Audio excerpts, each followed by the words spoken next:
News analysis: the International Court of Justice's ruling on genocide charges against Israel on Friday had deep historical resonance for both Israelis and Palestinians. But this had no immediate practical consequences. The World Court did not order an end war in the Gaza Strip and made no attempt to rule on merits of South Africa's case. This process will take months or even years complete. However, court ordered Israel comply with the Genocide Convention, send more aid Gaza, and inform court of its efforts do so. These were temporary measures that felt like a rebuke many Israelis and a moral victory many Palestinians.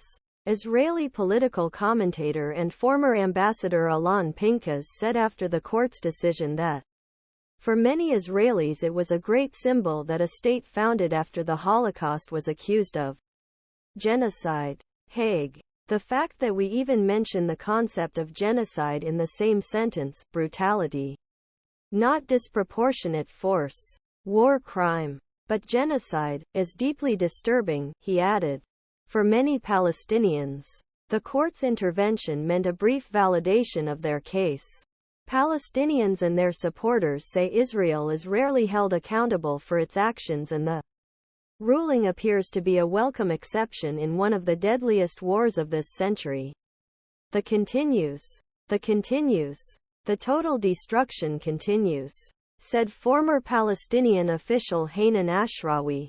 But he said the court's decision reflected a significant transformation in the way Israel is perceived and treated globally. For the first time, Israel is being held accountable by the highest court in a nearly unanimous decision, he added. Intervention for Gazans is unlikely to bring immediate relief.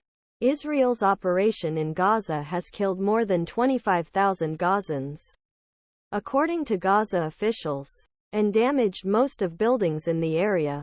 According to United Nations, more than 4/5 of its residents have been displaced from their homes. The health system has collapsed and the UN has repeatedly warned of impending famine. By ordering compliance Genocide Convention, court forced Israel to comply with an international law written in 1948 that prohibits states that have signed convention from killing members of an ethnic, national or religious group intent to destroy them.